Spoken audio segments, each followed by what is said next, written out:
une fois de plus, bonjour. Vous nous faites l'honneur de votre visite ce jour et c'est avec joie que nous vous accueillons.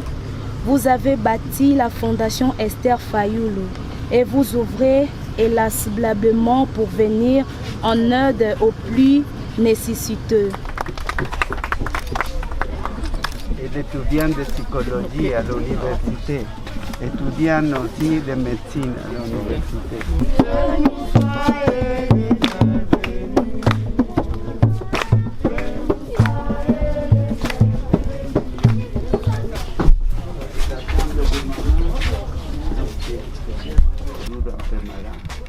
Mais jusqu'à le dernier moment, ici sont des enfants aussi qui ont décédé.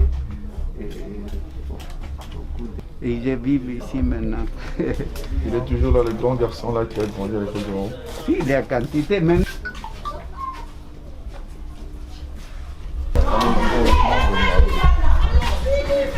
se prépare.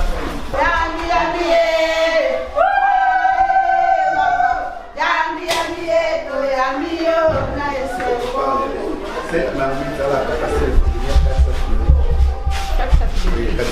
C'est 25 kilos.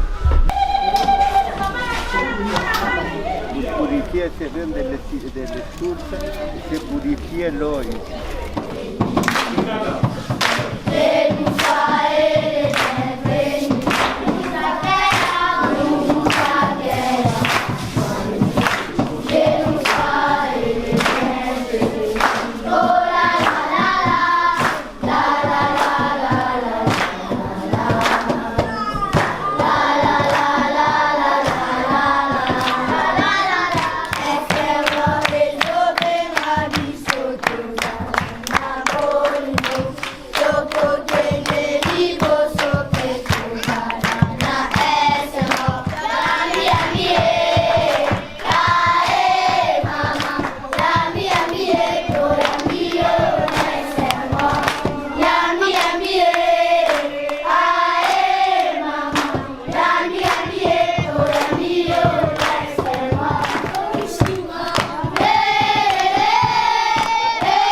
Ici c'est la chambre des plus petits. S'appelle Jacob. Ici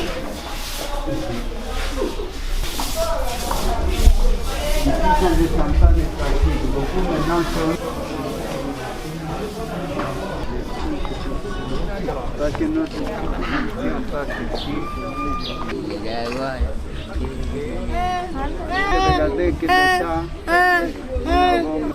vous fortifiez pour soutenir nos enfants.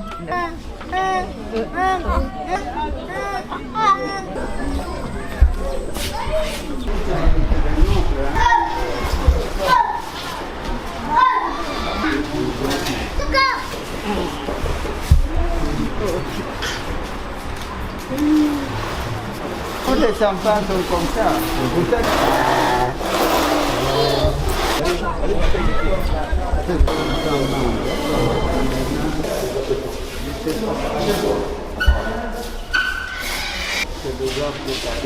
Il ne marche pas, il doit avoir un neurologue. Un neurologue qui est formé.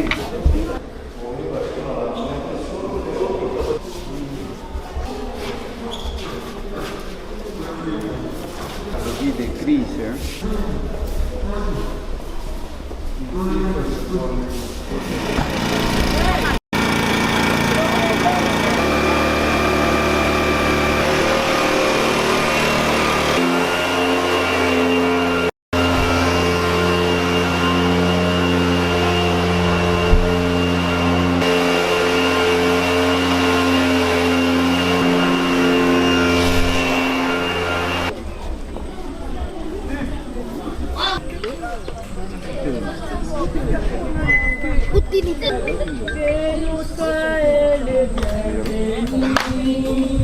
Nous vous accueillons en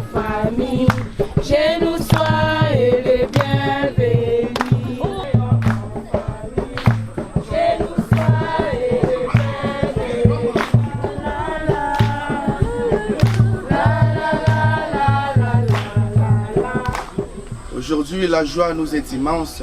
Nous sommes remplis de joie de votre visite, très chère maman. Ça fait quelques jours que nous étions en communication avec la Fondation. Le membre de la Fondation nous disait que nous allons venir, nous allons passer. Et j'ai même à parler avec maman elle-même quand elle me demandait le lait pour le bébé. Alors aujourd'hui, enfin, maman elle est là avec tout le membre de la Fondation. Et c'est un geste de grand amour et de générosité, maman. Je suis l'un des nombreux enfants de la pédiatrie. Comme tous mes frères et sœurs, je suis arrivée ici quand Père Hugo, le grand ouvert, m'a accueilli alors que mes chances de vie se trouvaient en sursis. Cet homme d'une bonté et d'un charisme exceptionnel a mis tous ces derniers pour nous offrir un nouveau ciel en nous assurant les toits, le pain quotidien et l'essentiel avec l'éducation pour nous aider à déployer nos ailes. De grandes femmes et aussi derrière ces grandes femmes existent des compagnies qui aident chaque fois dans le silence à travers des personnes qui descendent d'ici. La première fois que j'ai découvert cet orphelinat, c'était à travers un message, un cri d'alarme que le père Hugo avait fait circuler sur les réseaux sociaux parce qu'il y avait une forte évolution et leur bâtiment tombait dans tous les sens. Alors, quand j'ai vu ce cri de détresse, je me suis organisée. Je suis venue avec un camion de ciment pour les aider à faire la réfection de certains bâtiments. Quand j'ai vu l'état dans lequel les enfants se trouvaient, j'étais vraiment désemparée et depuis ce jour, je me suis dit que je dois faire quelque chose pour cet orphelinat. Et c'est comme ça que depuis, de temps en temps, je passe leur rendre visite, j'apporte mon soutien et c'est avec beaucoup de joie que je le fais. Parce que comme le père Hugo l'a dit tout à l'heure, ce ne sont pas des étrangers, ce sont nos enfants.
C'est un sentiment de compassion et surtout de soutien.